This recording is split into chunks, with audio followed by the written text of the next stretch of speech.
बिस्मिल्लाहिर्रहमानिर्रहीम। नाज़रीन, मैं हूं मुज़म्मिल खुर्शीद और आप देख रहे हैं मुज़म्मिल खुर्शीद टीवी।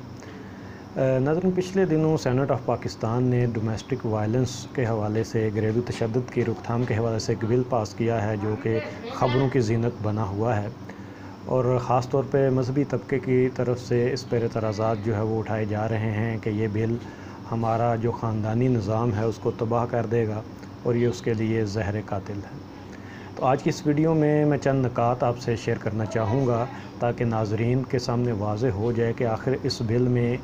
क्या ऐसी बातें कही गई हैं कि जिसको समझा जा रहा है कि ये ख़ानदानी निज़ाम के लिए सही नहीं होगा। और उम्मीद करता हूँ कि आप इस वीडियो के बाद इस काबिल हो जाएंगे कि देख सकें कि आया ये वाकई ही बात दुरुस्त है या नहीं। असल सबसे पहले ये कहा गया कि वालिदैन अपने बच्चों की जो प्राइवेसी है उसमें दखल अंदाज़ी नहीं कर सकते। ऐसा करना जो वो जुर्म तस्वर होगा और बदकिस्मती से हमारे यहाँ हर चीज़ की जो ताबीर है, तशरीह है, वो मगरिब से ही ली जाती है। मगरिब के आईने से ही देखा और सुना जाता है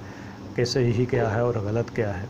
और मगरिब में प्राइवेसी का मतलब यह है कि हर फ़र्द आज़ाद है, आप उसको किसी भी तरीके से इन्फ्लुएंस जो है वो नहीं कर सकते, ना ही उससे पूछ सकते हैं, ना ही उस पर एतराज़ जो है वो उठा सकते हैं। तो यही चीज़ अब पाकिस्तान में भी जो है वो लाने की कोशिश की जा रही है कि वालिदैन अपने औलाद से नहीं पूछ सकते कि तुम कहाँ जा रहे हो,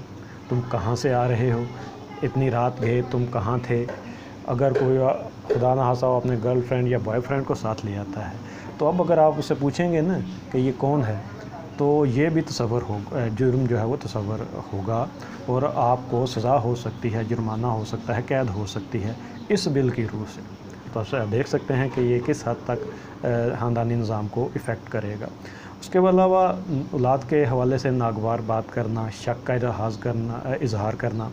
ये भी जुर्म तस्वर होगा और आपको जेल जाने के लिए तैयार रहना होगा अगर आपने औलाद के किसी भी अमल पर आप शक का इजहार करते हैं या नागवारी का इजहार करते हैं। उसको मारना पीटना या वो तो बहुत बात की बात है, सिर्फ़ नाराज़ी का इजहार करना भी अब आपके लिए मुमकिन नहीं, क्योंकि हुकूमत पाकिस्तान ये कह रही है इस बिल के रूह से कि अब अगर आप ऐसा करेंगे तो ये जुर्म होगा, आप मुजरम होंगे और आपको सज़ा मिलेगी इस बिल की रूह से।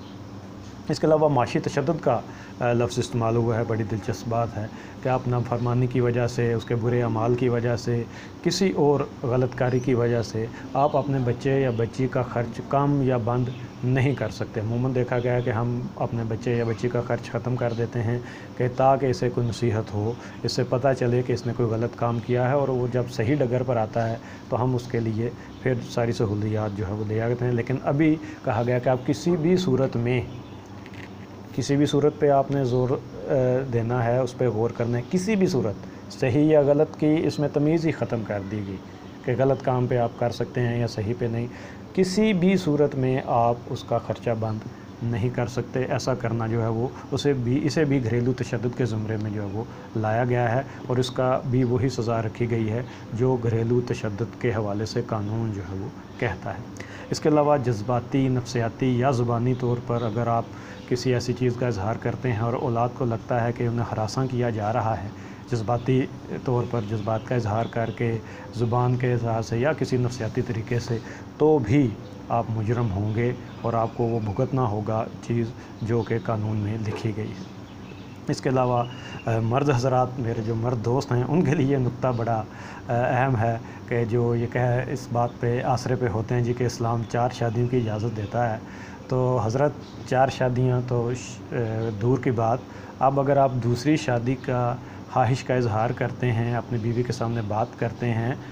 ये भी जुर्म है, घरेलू तशद्दुद है और आपको इस पर सज़ा जो है वो मिल सकती है। यानी शरीयत कहती है कि 4 तक आप शादियां कर सकते हैं। महसूस शराइत शरीयत ने ज़रूर रखी हैं शरीयत ने कि किन किन हालात में ये जायज़ है और आपको शादी करके फिर अदल और इंसाफ के क्या क्या तकाज़े पूरे करने होंगे। लेकिन हमारा कानून ये कहता है कि नहीं जी, शरीयत जो मर्ज़ी कहती रहे, मर्द अगर दूसरी शादी का इजहार करेगा, उसकी ख्वाहिश का इजहार करेगा तो ये ठीक बात नहीं जी, और उसको ज़ाहिर है गलत बात है तो गलत बात की वो सज़ा देंगे। इसी के अलावा हाँ, बीवी को आप तलाक़ की बात नहीं कर सकते, ये भी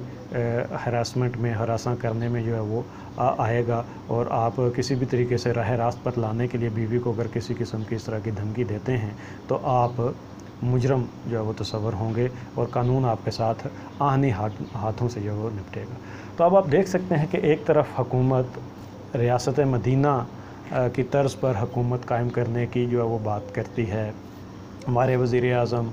پردے کے حوالے سے بڑا شہ سرخیوں میں رہتے ہیں، اور لنگر خانے کھولتے ہیں اور کہتے ہیں جی کہ فلاحی اور مدینہ کی ریاست کا کام یہی ہے، اور اسی مدینہ کی ریاست میں وزیر اعظم کی ناک کے نیچے یہ قانون پاس ہوا ہے، اور اس قانون کی روح سے اب مغربی طرز زندگی جو ہے اس کی طرف ہمیں دھکیلنے کی کوشش کی جا رہی ہے۔ تو میری آپ سب سے یہ گزارش ہے کہ آپ اپنی اپنی حیثیت میں جس قدر حیثیت ہے لوگوں کو اس بل کے حوالے سے جو ہے وہ شعور ان میں اجاگر کریں، اور انہیں بتائیں کہ یہ بل کس طرح ہمارے خاندانی نظام کی جڑیں جو ہے اس کو ہلا کر رکھ دے گا۔ آپ سوشل میڈیا کا استعمال کرتے ہیں، اس پر اپنی جو ہے وہ آواز کو جو ہے وہ بلند کریں تاکہ حکومت اس بل کو واپس لینے پر مجبور ہو۔ اگر ویڈیو پسند آئی ہے تو اس کو آگے بھی شیئر کریں تاکہ اس حساس موضوع کے حوالے سے مزید لوگوں میں جو شعور اجاگر ہو سکے اور ان کو صحیح بات جو ہے وہ سمجھ میں آ سکے۔ آج کے لیے اتنا ہی، انشاءاللہ کسی اور موضوع پر اگلی ویڈیو میں آپ سے بات ہوگی۔ اپنا اور اپنے پیاروں کا ڈھیر سارا خیال رکھیے گا۔ مجھے اجازت دیجیے، اللہ حافظ۔